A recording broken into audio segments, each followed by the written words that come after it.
ये एक ऐसी महिला की कहानी है जो अपनी बेटी के साथ अपने पति के पैतृक गांव लौटती है, जहां उसे पता चलता है कि उसका अतीत अभी भी दफन नहीं हुआ है। मूवी की शुरुआत एक ऐसे भयानक दृश्य से होती है जहां एक महिला प्रसव पीड़ा में चीखती है और जुड़वा बच्चों को जन्म देती है, जो कि एक लड़का और लड़की थे, लेकिन सिर्फ एक ही बच्चे का जश्न मनाया जाता है। पिता अपने बेटे को तिलक लगाता है और बेटी की निंदा करता है। बच्ची को बाहर ले जाया जाता है, जहां उसे बलि देने के पत्थर पर लिटाया जाता है, जहां एक महिला उस बच्ची की बलि दे देती है और कोई कुछ नहीं कहता और उस बच्ची का खून उस मिट्टी में रिस जाता है। अब कहानी 40 साल बाद की दिखाई जाती है, जहां अंबिका स्कूल के बच्चों को देवी काली और उनके रक्तबीज नामक राक्षस के संहार के बारे में बताती है, जिसे देवी ने देवताओं को बचाने के लिए परास्त किया था। यहाँ हमें अंबिका का पति शुभांकर दिखाया जाता है, जो अपने गांव के पुश्तैनी घर को बेचना चाहता है। वो घर एक बहुत बड़ी हवेली नुमा है, जिसमें 30 कमरे हैं। उनकी बेटी श्वेता अपने पिता के गांव जाने के लिए बहुत एक्साइटेड है, लेकिन वो दोनों उसे वहां किसी भी कीमत पर भी ले जाना नहीं चाहते और दोनों श्वेता को सब कुछ न बताने का फैसला करते हैं।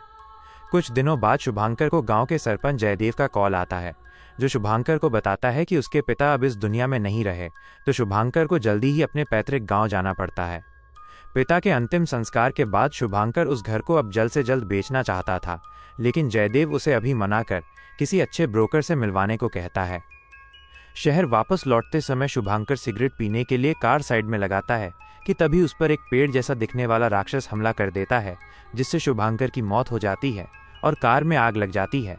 लेकिन पुलिस इन्वेस्टिगेशन में ये एक एक्सीडेंट था। अब कुछ महीने बीत जाते हैं। एक दिन अंबिका को जयदेव का फोन आता है, जो बताता है कि शुभांकर घर बेचना चाहता था, जिसका ब्रोकर मिल चुका है, लेकिन घर बेचने के लिए अंबिका को गांव आना पड़ेगा।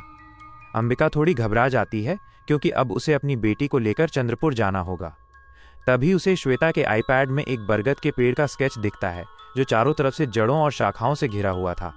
अब दोनों माँ बेटी चंद्रपुर पहुंचते हैं। इतनी बड़ी हवेली को देखकर दोनों दंग रह जाते हैं।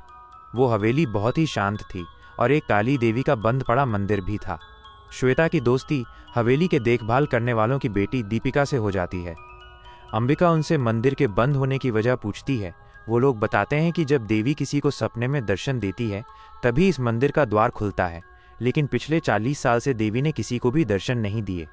कि तभी अंबिका की मुलाकात उस हवेली के बूढ़े नौकर से होती है, जो अब अपाहिज हो चुका है। ये वही नौकर था जिसने 40 साल पहले घर के मुखिया को जुड़वा बच्चों के जन्म की खबर दी थी। वो अंबिका को चेतावनी देता है कि विनाश होने वाला है, जिसे सुन माँ बेटी थोड़ा घबरा जाते हैं।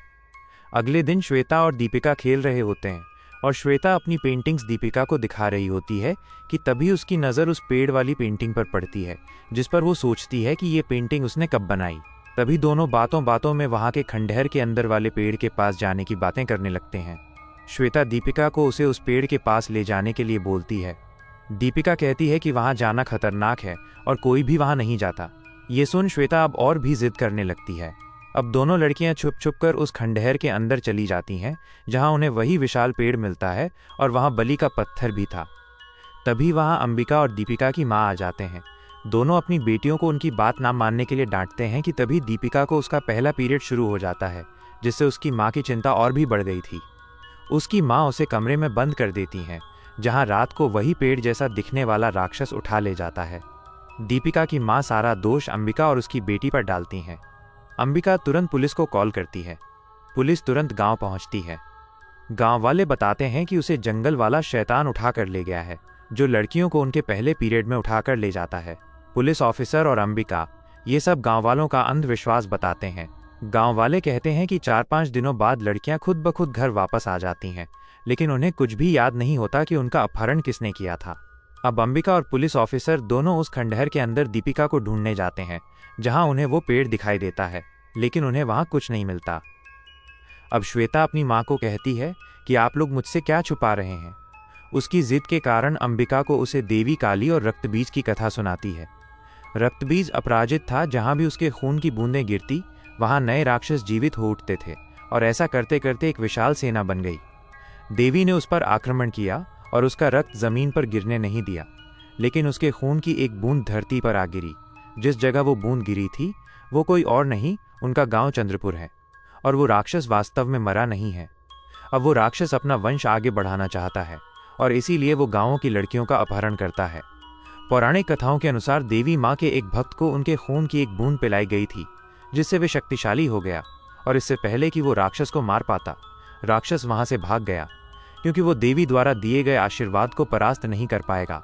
लेकिन भागने से पहले वो अपना बीज उस भक्त की बेटी में डाल गया था। उस राक्षस का वंश समाप्त करने के लिए उस भक्त ने अपनी बेटी को मार डाला, इसलिए उनके परिवार में जो भी लड़की पैदा होती थी उसे मार दिया जाता था। अंबिका अपनी बेटी को ये भी बताती है कि जब उसका जन्म हुआ था तो उसके दादा उसे देखने आए थे, लेकिन उसके पिता ने उनसे झूठ कहा कि उन्हें बेटा हुआ है, वरना वो श्वेता को भी मरवा देते। ये सुन श्वेता घबरा जाती है। अंबिका कहती है कि जब तक उसकी माँ उसके साथ है उसका कोई कुछ नहीं कर सकता। अब पुलिस ऑफिसर और जयदेव मिलकर गांवों की सभी लड़कियों से पूछताछ करते हैं जिन्हें कभी राक्षस उठा ले गया था, लेकिन किसी भी लड़की को कुछ भी याद नहीं होता। अब उसी रात अंबिका को सपने में अपना पति शुभांकर दिखता है, जो उस राक्षस का वध करने के लिए कहता है, और तभी उसे माँ काली के दर्शन होते हैं। अगली सुबह अंबिका मंदिर के कपाट को खोल देती है और माँ काली की मूर्ति से कपड़ा हटा देती है, और ये देख सभी गांव वाले बड़े खुश हो जाते हैं। तभी दीपिका भी घर वापस लौट आती है। जयदेव इसे माँ काली का चमत्कार बताता है। अब अंबिका और पुलिस ऑफिसर दीपिका और बाकी लड़कियों को डॉक्टर के पास ले जाते हैं, जहां पता चलता है कि किसी भी लड़की के साथ रेप नहीं हुआ है, लेकिन सभी लड़कियों के पीरियड्स बिल्कुल बंद हो चुके थे। डॉक्टर्स को भी इसके पीछे की वजह समझ नहीं आ रही थी। रात को दोनों माँ बेटी सो रहे होते हैं। आधी रात को दीपिका श्वेता को अपने साथ खेलने के लिए उसी खंडहर में ले जाती है, जहां पहुंचकर सभी लड़कियों के भूत श्वेता को घेर लेते हैं, जिनमें एक दीपिका भी थी। तभी वहां पर एक बूढ़ी औरत श्वेता को पकड़े खड़ी थी, जिनके चारों तरफ लड़कियों के भूत चक्कर लगा रहे थे। ये देखकर अंबिका डर जाती है और तुरंत शहर जाने का फैसला करती है। वो शहर जाने की तैयारी कर ही रहे होते हैं कि जयदेव वहां पहुंच जाता है, और तो अंबिका उस पर अपनी बेटी को गांव वालों के साथ मारने का आरोप लगाती है कि तभी श्वेता के भी पहले पीरियड्स शुरू हो जाते हैं। दोनों माँ बेटी गांव छोड़कर चले जाते हैं। रास्ते में श्वेता के पेट में काफ़ी दर्द हो रहा था, तो अंबिका उसे कहती है कि ये पीरियड्स की वजह से है और वो किसी होटल में ठहरेंगे। कि तभी उनकी कार पर सभी लड़कियों के भूत किसी ज़ोंबी की तरह हमला कर देते हैं और श्वेता को ले जाने लगते हैं। अंबिका उसे बचाने की कोशिश करती है कि तभी अंबिका गाड़ी की ब्रेक मारती है, जिससे अंबिका को सिर में चोट लगती है और वो बेहोश हो जाती है। वो सभी भूत श्वेता को ले जाते हैं। अंबिका बेहोशी में जयदेव को देखती है, जो अपनी बाहों में श्वेता को लेकर जा रहा था। सारे गांव वाले पुलिस स्टेशन जाते हैं, क्योंकि गांव की सारी लड़कियां गायब थीं और पुलिस को जयदेव भी कहीं नहीं मिलता। पुलिस ऑफिसर को जयदेव पर पहले से ही शक था। अंबिका को होश आते ही वो उसी बुढ़िया के पास जाती है। हमें पता चलता है कि ये बुढ़िया और कोई नहीं बल्कि मूवी की शुरुआत में दिखाई गई वही महिला है जिसने बच्ची की बलि ली थी, लेकिन हकीकत में उसने उस बच्ची की बलि नहीं ली थी। उसने बताया कि देवी कभी भी निर्दोषों की बलि नहीं लेती।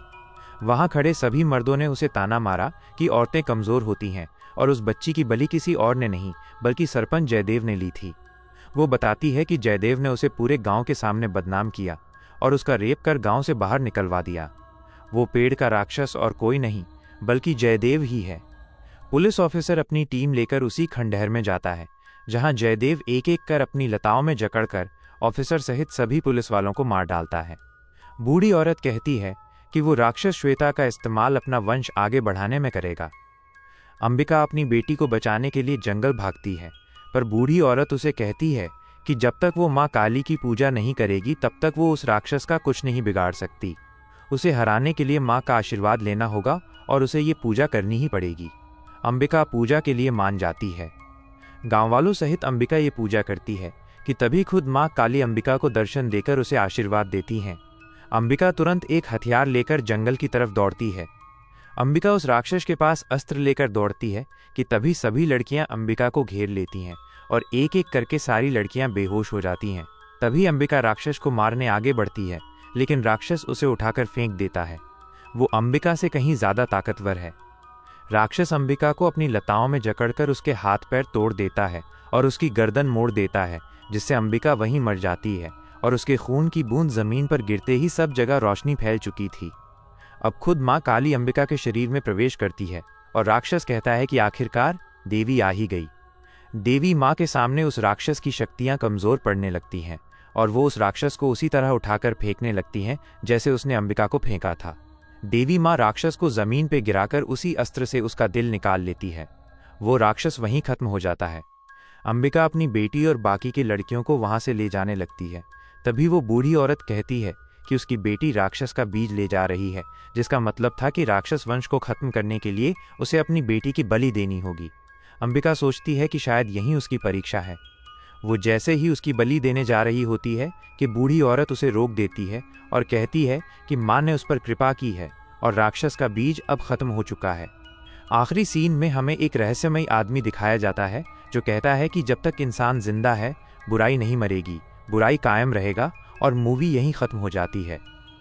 दोस्तों, अगर आपको मूवी की एक्सप्लेनेशन पसंद आई तो वीडियो को लाइक, चैनल को सब्सक्राइब कीजिए आगे और भी ऐसी एक्सप्लेनेशन के लिए। मिलते हैं अगली वीडियो में।